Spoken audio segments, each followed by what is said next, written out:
journal vous est offert par le FPI, Fonds des promotions de l'industrie, votre partenaire privilégié pour la réussite de vos projets.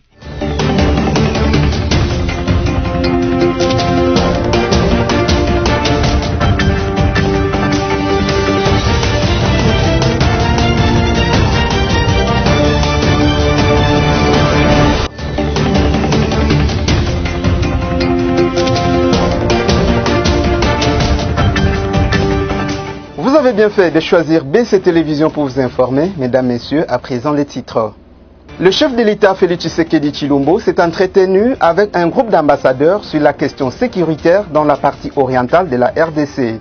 Et puis les ingénieurs égyptiens et kosovars en mission d'études et de faisabilité au Kasaï oriental ont bouclé leur mission kassaïenne. Enfin, Marie-Olive Lembe Kabila s'est recueillie sur les tombes des victimes des atrocités des rebelles des RCD Goma au Sud Kivu. Bienvenue si vous nous rejoignez. L'épineuse question de l'insécurité à l'est de la RDC a été au cœur de l'audience que le chef de l'État, Félix Antoine Tshisekedi Tshilombo, a accordée à un groupe d'ambassadeurs accrédités à Kinshasa. Plus de détails avec nos confrères de la presse présidentielle. Les ambassadeurs respectivement de Belgique, France, Grande-Bretagne, Canada, Suisse et Union européenne, des États-Unis d'Amérique et des représentants de la Banque mondiale et de la MONUSCO se sont penchés ce jeudi 22 octobre 2020 aux côtés du président de la République Félix Antoine Tshisekedi Tshilombo sur l'épineuse question de l'insécurité dans l'est de la RDC. Il s'est agi d'examiner les voies et moyens de restaurer la paix durable et la stabilité dans cette partie du pays. Le programme de démobilisation, désarmement et réinsertion DDR a été aussi évoqué au cours de la rencontre, atteste l'ambassadeur de Grande-Bretagne en RDC, Émilie Maltman.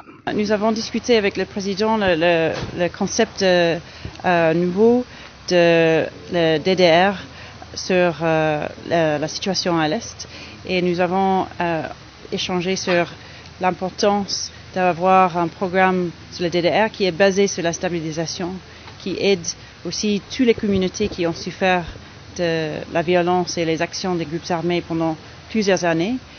Ce qui est important cette fois-ci avec un programme de DDR, c'est que nous mettons fin à la violence en ciblant les groupes armés, mais aussi en ciblant les communautés pour développer et pour rester en stabilité pour l'avenir. Nous sommes très heureux d'avoir entendu le président engagé dans ce sujet et très engagé sur la situation à l'est du pays. Et nous voudrions accompagner un programme et un plan stratégique de la part du gouvernement. Ce qui est important pour nous, c'est d'avoir un point focal avec qui nous pouvons discuter plus en détail et pour impliquer tous les acteurs internationaux qui s'intéressent à ce sujet. Ça inclut les barrières de fonds, mais aussi la MONUSCO et de voir comment une stratégie peut contribuer à une stabilité durable.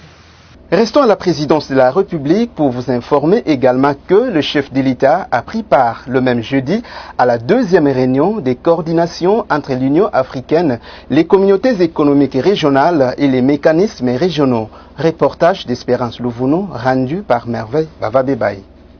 Le président de la République démocratique du Congo, Félix Antoine Tshisekedi Tshilombo, a pris part jeudi 22 octobre 2020 à la deuxième réunion de coordination entre l'Union africaine, les communautés économiques régionales et le mécanisme régionaux.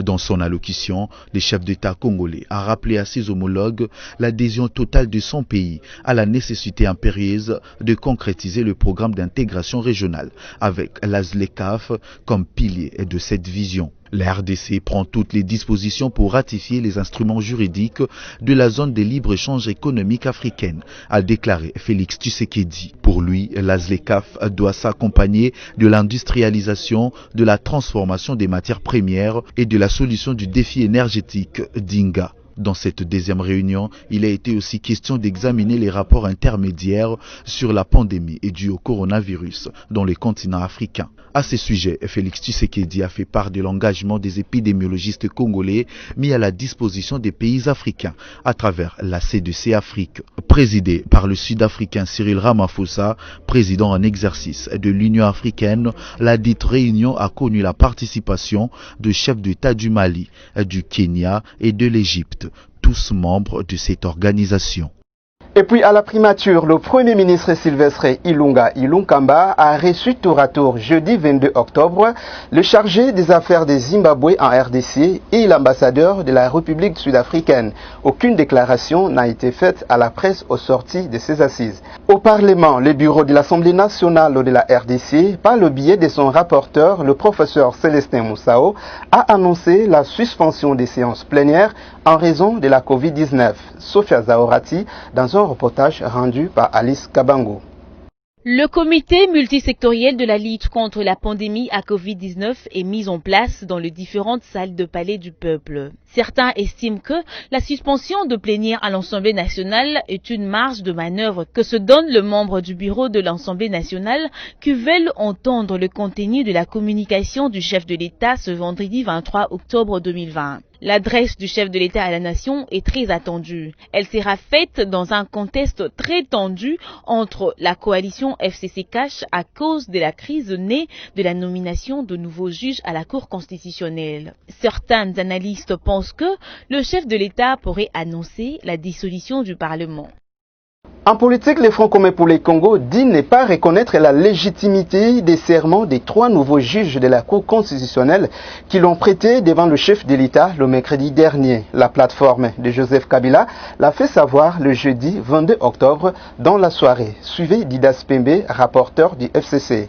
Le FCC constate que le choix délibéré de violer la Constitution a été consommé jusqu'au bout, allant jusqu'à toucher aux symboles et rituels de la République, à travers un passage en force qui fera date dans les annales sombres politiques du pays à plus d'un titre.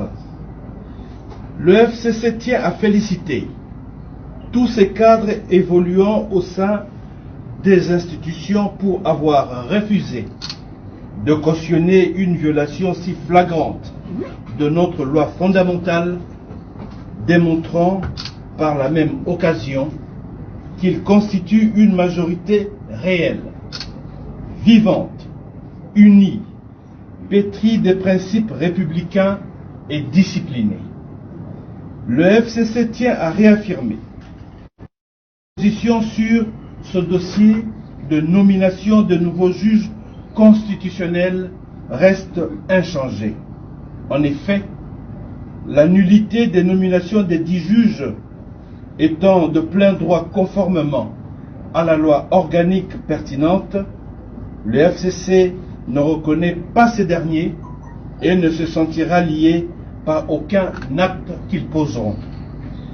Le FCC rassure l'opinion tant nationale qu'internationale qu'il poursuivra son combat dans le respect de la Constitution et des lois de la République, seul gage véritable d'un État de droit, et qu'il usera de toutes les voies légales pour atteindre ce noble objectif et pour s'opposer à toute initiative visant à déstabiliser les institutions. Instant coronavirus, 25 nouveaux cas ont été notifiés, dont 18 à Kinshasa, 7 au Congo central et 1 au Nord Kivu. La seule journée du jeudi 22 octobre 2020. Sophia Zaorati encore nous revient avec les détails. 183 échantillons testés, un nouveau décès, des cas confirmés au Nord Kivu. 17 nouvelles personnes sorties guéries au Nord Kivu depuis le 21 octobre 2020. Depuis le début de l'épidémie déclarée le 10 mars 2020, le cumul des cas est de 11 122, dont 11 121 cas confirmés et un cas probable. Au total, il y a eu 304 décès, 303 cas confirmés et un cas probable, 10 369 personnes guéries. Les 21 provinces touchées par la pandémie a été rappelé. Kinshasa, 8 320 cas. Nord Kivu, 1077 cas. Congo central, 531 cas. Au Katanga, 344 cas. Sud Kivu, 318 cas. Ituri, 178 cas. Lualaba, 120 cas. Au Ouélé, 90 cas. Chopo, 56 cas. Nord Ubangi, 37 cas. Kwilu, 6 cas. Équateur, 20 cas. Sud Ubangi, 7 cas. Tanganyika, 6 cas. Kasai oriental, 4 cas. Maniema, 2 cas. Olomami, 1 cas. Kasai, 1 cas. Kasai central, 1 cas. Kwango, 1 cas. Et Chuapa, 1 cas. Autre chose à présent, fin de la mission des entrepreneurs et ingénieurs égyptiens et kosovars au Kasaï oriental. Conduit par les Fonds de promotion de l'industrie, FPI, ces techniciens avaient pour mission de réaliser les études de faisabilité pour finaliser les projets d'infrastructure dans cette partie de la RDC. Suivez. Une semaine durant, la délégation mixte composée des ingénieurs égyptiens et kosovars, des experts du FPI et de la province du Kasaï oriental ont effectué des descentes sur le terrain afin de collecter des données techniques complémentaires devant conduire à l'élaboration des études de faisabilité finale pour la matérialisation rapide de plusieurs projets d'infrastructure que le FPI va exécuter dans cette partie de la République démocratique du Congo dans le cadre du programme présidentiel de lutte contre la pauvreté et les inégalités sociales. Sur place, à Mbujimayi, ces experts ont effectué des études géophysiques afin de s'assurer de la qualité du sol, étant donné que la connaissance du sol et du sous-sol joue un rôle essentiel dans la construction des bâtiments, la réalisation des travaux de génie civil et d'infrastructures d'aménagement. Ces ingénieurs ont aussi visité le laboratoire spécialisé en ingénierie du sol et d'aménagement de l'université de Mbujimayi, un laboratoire appelé à se moderniser pour détenir des résultats fiables. Et concernant particulièrement le projet de l'usine de traitement d'eau de Mbujimayi, cette descente de prospection a permis aux experts d'identifier la source d'eau de Lukelenge qui est située à 10 km du centre-ville de Mbujimayi. Cette source d'eau, possédant des qualités requises, va faciliter la matérialisation de ces projets. Nous avions travaillé avec Grandi Group International sur l'unité de production de l'eau, la capacité, la quantité qui devrait servir la population de Mbujimayi pour une première production de 500 000 ménages. Nous avions eu la réunion avec monsieur le gouverneur. Il nous a montré que nous avons l'eau plus proche de la ville au lieu d'amener l'eau à 80-90 km de la ville. Parce que la distance fait aussi que les coûts puissent augmenter ou être réduits. Cette source de Lukelenge Bracongo est à même de servir au moins 3 millions de personnes. Nous sommes venus aujourd'hui travailler sur les principes. Est-ce que l'eau à ce stade n'a pas des empêchements pour être utilisée? L'autorité locale qui était ici nous a montré qu'il n'y a aucun problème. Nous sommes déjà satisfaits de ce point de vue-là. Par la suite, une autre descente a eu lieu avec les experts du cadastre du Kasaï oriental afin de procéder à l'identification du site où sera érigée dans un futur très proche l'usine de traitement d'eau de Mbujimayi. La population est-kassaïenne est ainsi priée de prendre son mal en patience. Restons dans cette province où l'on signale que l'eau coule à nouveau dans les robinets des habitants de Mbujimayi.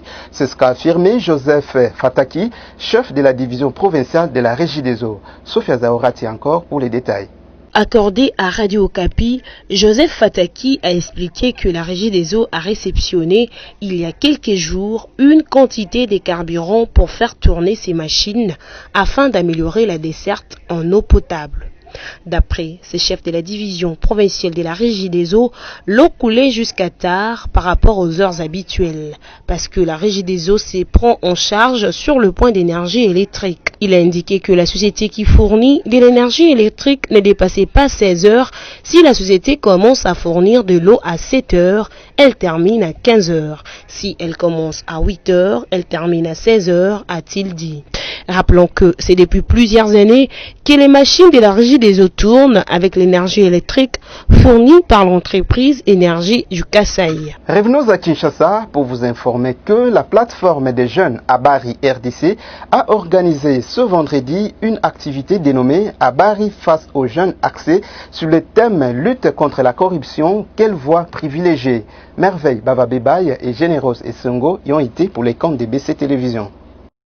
La corruption est une violation aux droits de l'homme, telle a été la définition par l'orateur de Face aux jeunes du mois d'octobre, organisé par Abari RDC, Henri Mutombo, concernant la voie privilégiée pour lutter contre la corruption en République démocratique du Congo. L'homme a tout d'abord contextualisé la corruption en RDC tout en soulevant la confusion que fait la jeunesse congolaise entre la course au diplôme plutôt qu'aux compétences. Il a ensuite indiqué qu'une nation s'est construite un milieu d'apprentissage où il est hors de question d'y laisser la corruption trouver domicile. La corruption retarde le développement d'une nation. La corruption met à genoux notre pays. Et nous en avons les exemples patents. Regardez aujourd'hui où se trouve la RDC. Cela est dû essentiellement à cause de la corruption. D'où le besoin pour nous de connaître et de comprendre que aussi longtemps que cette corruption continuera à faire son bonhomme de chemin, nous ne verrons jamais la matérialisation de cette vocation ou de cette prophétie. Face à une vague de questions de l'assistance, désireuse de voir le pays éradiquer définitivement ce phénomène, l'orateur a proposé plusieurs voies de sortie pour ne plus parler de la corruption dans tous les domaines de la société congolaise. Le risque zéro, statistiquement, n'existe pas pour éradiquer la corruption, mais c'est par la sensibilisation d'abord. Par la sensibilisation, par le plaidoyer, parce que, vous savez, il faut sensibiliser les gens pour leur dire voici les méfaits de la corruption et voici les conséquences de la corruption quand on la pratique. D'accord? Et aussi, quand on parle du plaidoyer, c'est pour l'amélioration de conditions de travail des gens, c'est pour l'amélioration de conditions de vie des gens. De telle enseigne que, évidemment, qu'ils soient mis dans des bonnes conditions qui leur permettent de ne pas avoir un œil ou de ne pas être attirés par la corruption. C'est avec une photo de famille qui s'est clôturé ces cadres d'échange fructueux qui a pour objectif de combattre la corruption sous toutes ses formes en République démocratique du Congo. Et puis en sécurité, sachez qu'une dizaine de combattants ADF ont été tués par les éléments des forces armées de la République démocratique du Congo à Kwele, une localité située dans la province du Nord Kivu, le jeudi 22 octobre 2020. Alice Kabango pour les commentaires. Une dizaine de combattants ADF ont été tués par les éléments de FRDC à Kwele, à environ 5 km de Kanyama, chef-lieu du groupement Banande Kanyama, en territoire de Béni, dans la province du Nord Kivu, le jeudi 22 octobre 2020. Cette information a été confirmée par le porte-parole militaire des opérations Sokola 1 dans la région de Béni. Nous avons tenu une embuscade aux combattants de l'ADF. On avait déjà l'information sur leur parcours. L'opération a réussi et nous avons réussi à neutraliser une dizaine d'entre eux et on a récupéré d'autres, a déclaré le lieutenant Anthony Mwalushayi. Il a par ailleurs affirmé que les capturés seront présentés à la presse dans la ville de Béni. Dans le même registre, une attaque des rebelles a été signalée à Nyamusole, dans la province de l'Ituri, jeudi 22 octobre 2020. Cet assaut est attribué à la milice Codeco qui sévit dans cette partie du pays. Plusieurs pertes en vies humaines ont été enregistrées. Christelle Genda signe ce reportage rendu par Merveille Bavabebaye. Au cours de cette incursion, de pertes en vies humaines ont été enregistrées du côté de la population civile et des miliciens Codeco. Les sources sur place dressent un bilan provisoire des 5 morts, dont 2 civils. La situation sécuritaire volatile dans plusieurs coins de l'Ituri est à la base de cette insécurité. Notez que dans les 5 territoires que compte la province de l'Ituri, la plupart font face à l'activisme des groupes armés. Dans les territoires d'Iremou, par exemple, le milicien Chiria Kilima multiplie des attaques dans cette partie, même s'ils sont toujours repoussés par les forces armées de la RDC. Par ailleurs, les miliciens Codeco sont actuellement accusés de perpétrer des exactions contre la population civile. Le plus ancré dans ces violations de droits de l'homme sont ceux ayant pas encore opté pour le processus de reddition volontaire.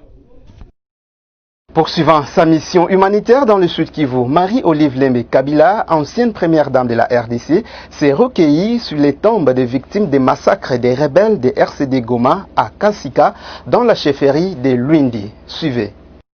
En itinérance humanitaire dans le Sud Kivu, la présidente de l'ASBEL Initiative Plus est à chaque fois accueillie village après village par une foule immense. C'est le cas ce lundi 10 octobre au village de Kasika dans la chefferie de Luindi. La tristesse se mêle ensuite à la joie. En août 1998, au moins 2000 personnes, dont le Mwami François Benza II et son épouse, ont été massacrées par les rebelles. Marie-Olive Lembe Kabila, compatissante, dépose une gerbe de fleurs, mais aussi la première prière pour la construction des mausolées.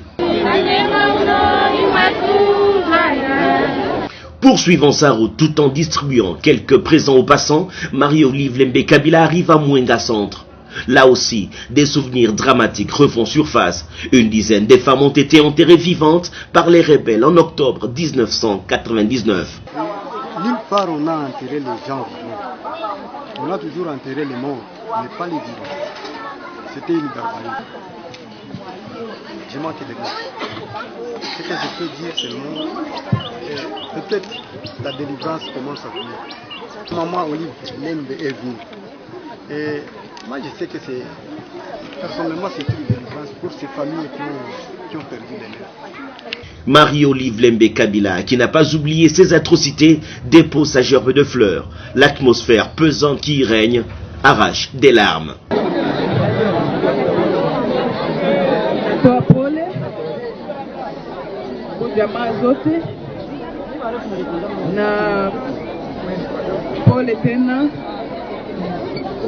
Kwa wakaaji wote,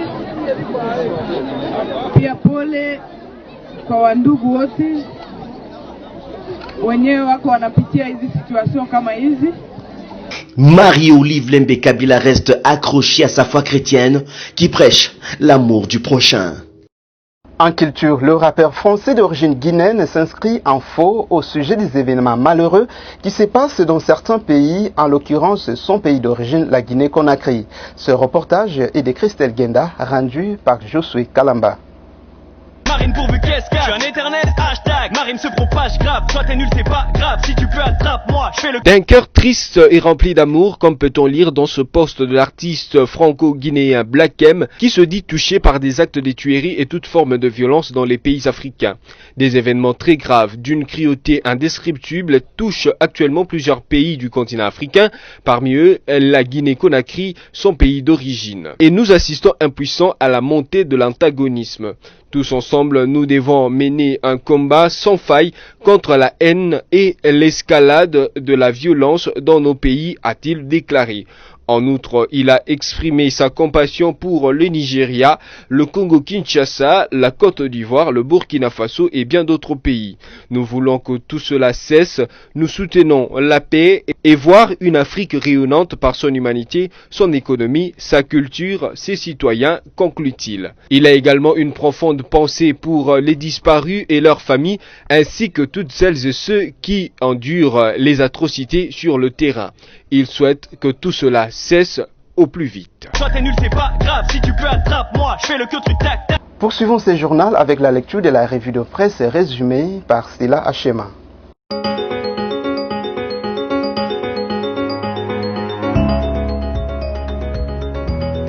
Mesdames et messieurs, bienvenue à la lecture de médias en ligne sélectionnés et résumés pour vous sur BSC Télévision ce vendredi 23 octobre 2020. Ouvrons cette revue de presse avec les sites d'information actualité.cd qui titre à sa une: au Katanga, 2 mouvements citoyens interpellent Félix Tshisekedi sur la situation sécuritaire à Lubumbashi. Le mouvement citoyen Lutte pour le changement Lucha et Macho Macho ont organisé un sitting ce vendredi devant le gouvernorat du Haut-Katanga. Ils ont à l'occasion appelé le chef de l'État congolais à s'investir pour rétablir la sécurité à Lubumbashi, voire dans les restes du pays. Ils insistent aussi sur l'amélioration des conditions de vie des policiers et des militaires afin de lutter contre l'insécurité. Malgré le moyen logistique disponible, les cas d'insécurité sont toujours dénoncés dans la ville de Lubumbashi, principalement dans la commune annexe ceinture de la ville de Lubumbashi. Des cas d'incursion d'hommes armés dans des ménages sont quotidiennement rapportés à Lubumbashi. Ces incidents causent parfois de morts d'hommes. Poursuivons cette revue de presse avec le site Forum des As qui titre « Dissolution de l'Assemblée nationale, nouvelle majorité. Fachi face à des options difficiles ». Au cours d'une interview début octobre courant à Bruxelles, le président de la République avait exprimé sa volonté d'éviter toute crise entre les CACH et les FCC. Les regards des Congolais vont être rivés sur leurs petits écrans guettant l'apparition du chef de l'État Félix Antoine Tshisekedi Tshilombo qui a annoncé s'adresser à la nation ce vendredi 23 octobre. À la place du traditionnel compte rendu du Conseil des ministres que nous sert chaque vendredi le ministre d'État, ministre de la Communication et Médias, porte-parole du gouvernement Jolino Makelele. Mais que va dire Félix Tshisekedi après l'absence très remarquée des membres du gouvernement et des parlementaires étiquetés FCC, ses alliés à la cérémonie des prestations des serments de 3 nouveaux juges à la Cour constitutionnelle qui a présidé 2 jours plus tôt au Palais du Peuple? Bouclons cette revue de presse avec les sites Radio Okapi qui notent l'ONU en campagne contre l'infox sur les réseaux sociaux. L'ONU a lancé en ce mois d'octobre une campagne dénommée Marquons la pause pour combattre la désinformation sur les réseaux sociaux concernant particulièrement la pandémie à Covid-19. Dans un entretien accordé jeudi 22 octobre à Radio Okapi, le directeur du Centre d'information des Nations Unies basé à Dakar au Sénégal, Damien Cardona, indique que ces phénomènes de fake news n'épargnent aucun continent ni aucune culture.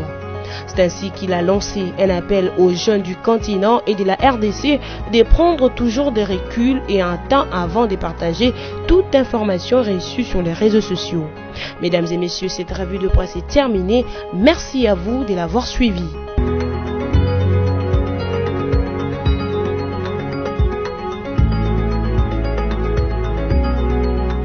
Ici s'achève cette édition d'information, mais avant de nous séparer, en voici les rappels des titres. Le chef de l'État Félix Tshisekedi Tshilombo s'est entretenu avec un groupe d'ambassadeurs sur la question sécuritaire dans la partie orientale de la RDC.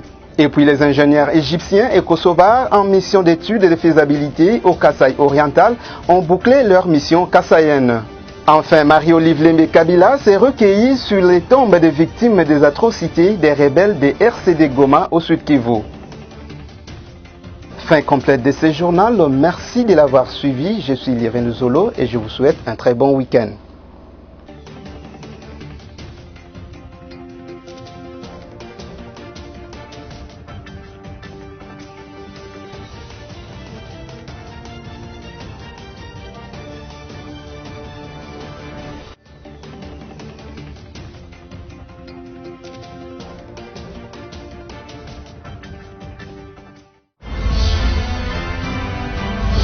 Ce journal vous a été offert par le FPI, Fonds des promotions de l'industrie, votre partenaire privilégié pour la réussite de vos projets.